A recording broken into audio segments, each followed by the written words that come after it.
ब्रह्मांड के बारे में पढ़ना, क्लास 8 का एक सब्जेक्ट। ब्रह्मांड में आपको क्या पढ़ना है? तारे, ग्रह, उपग्रह, धूमकेतु, उल्का पिंड, तारामंडल, गैलेक्सी। तो तुम लोग ये बात कर सकते हो ना कि सर इतना तो थोड़ा मोड़ा हम लोग भी जानते हैं, रात इस समय देखते हैं। देखो, तुम्हारे क्लास के अनुसार इतना सिलेबस रखा गया है। यदि तुम हायर क्लास में जाते हो तो तुमको एरोनॉटिक्स पढ़ना है, हवाई जहाज कैसे उड़ाना है, हवाई जहाज कैसे बनाना है, स्पेस अंतरिक्ष में कैसे जाना है, अंतरिक्ष से वापस कैसे आना है, चंद्रमा पर स्पेस क्राफ्ट को कैसे भेजना है, इसका ये आधार है। ठीक है, ये शुरुआत है। यानी आज की कक्षा में आप स्पेस के शुरुआत करेंगे ABCD के बारे में। ठीक है, तो ब्रह्मांड क्या है? एक बात तो सुना होगा तुम लोग के साथ, पृथ्वी सुने हैं जिस पर हम लोग रहते हैं, सूरज को देखते हैं डायरेक्ट, उससे हीट और लाइट आता है। लेकिन ये ब्रह्मांड को समझो। ब्रह्मांड क्या है? तो खगोलीय पिंड का लिमिटलेस ग्रुप है, ऐसा ग्रुप जिसके सदस्यों की संख्या गिनी नहीं जा सकती है। खगोलीय पिंड क्या हुआ? जितना भी पिंड आप देख रहे हैं, हम लोग एक शब्द सुने हैं, आसमान। आसमान मतलब क्या होता है? यहाँ कोई सामान नहीं है, तो सब कुछ तो आसमान में ही है। आप लोग एक शब्द पढ़े हैं, खग। खग मतलब क्या होता है पता है? पक्षी। खग मतलब गौ माने गमन करने वाला, ख माने आकाश, आसमान में गमन करने वाले को क्या कहते हैं? खग। तो खगोलीय पिंड यानी जितने भी तरह के पिंड हैं, सूरज, चंद्रमा, पृथ्वी, ग्रह, उपग्रह, उल्का पिंड, धूमकेतु, जो भी कुछ है वो सब खगोलीय पिंड है। तो अब तुम्हारे दिमाग में ये बात आता होगा कि ब्रह्मांड में कितने खगोलीय पिंड हो सकते हैं, है ना? इसकी काउंटिंग करना बड़ा असंभव है। एक आदमी को एक नाई जो था उसका बाल काट रहा था, तो उससे पूछा, उस आदमी ने नाई से पूछा मेरे सिर पे कितना बाल है? तो बोला हम तो छील दे रहे हैं, सामने आप गिन लीजिए। गिना जा सकता है क्या? हाँ। तो उसी तरह खगोलीय पिंड जो है अनगिनत है, अनकाउंटेबल है। अब इसको हम एक उदाहरण के द्वारा समझाते हैं। जब भगवान राम की सेना समुद्र के इस ओर खड़ी थी लंका पर आक्रमण करने के लिए, तो रावण ने अपने गुप्तचरों को भेजा था कि जाओ पता करो कितनी बड़ी सेना है, क्या क्या है उस सेना में, कौन मिसाइल है, कौन तोप है, उसके साथ वैसा ना तैयारी किया जाएगा, है कि नहीं? तो उसके दो राक्षस गुप्तचर को सूक और एक और कोई नाम था, वो सब पूरा घुमा, पकड़ा गया। बाद में उसको छोड़ दिया गया कि दूत को नहीं मारा जाता है।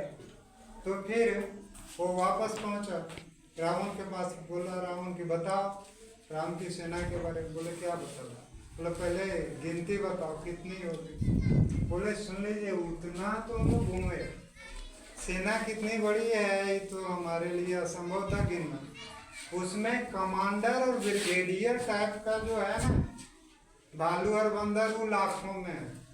अब सेना कितनी बड़ी होगी वह आप जान लीजिए।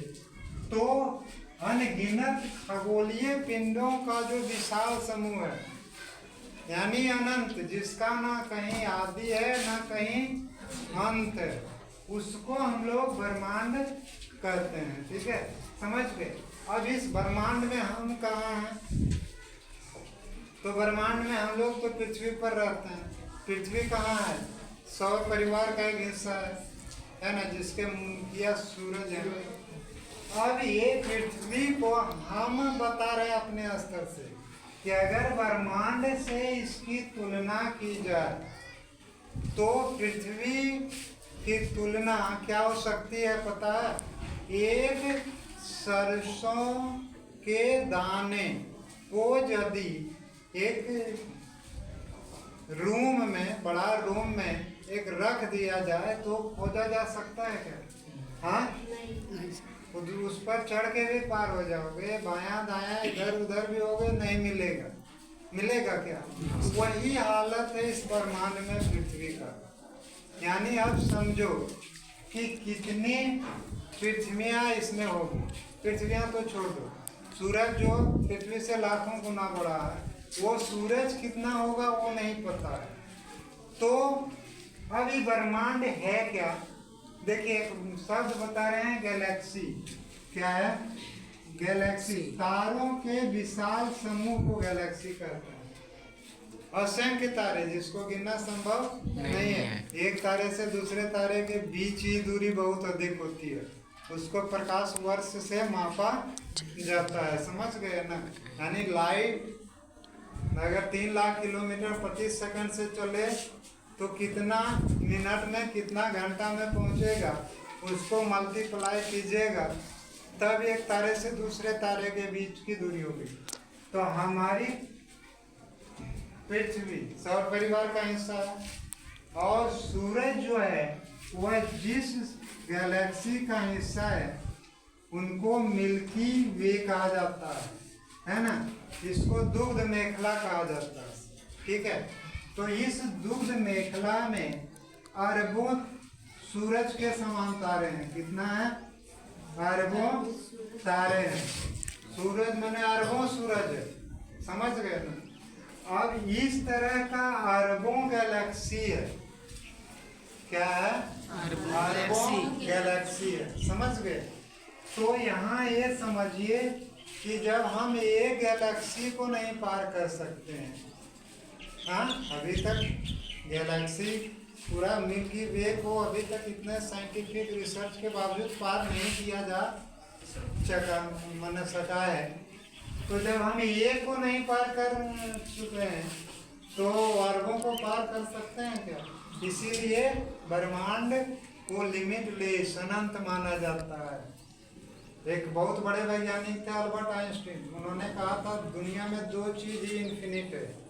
एक इन्फिनिट है ब्रह्मांड जिसका आदि न अंत है, और दूसरा इन्फिनिट है मानव की मूर्खता, स्टुपिडिटी। कितना मूर्ख हो सकता है आदमी ये पता नहीं है। समझ गए? तो इस तरह आपको ब्रह्मांड के एक परिचय करवाया गया। आपको आपका सिलेबस तो क्लास 8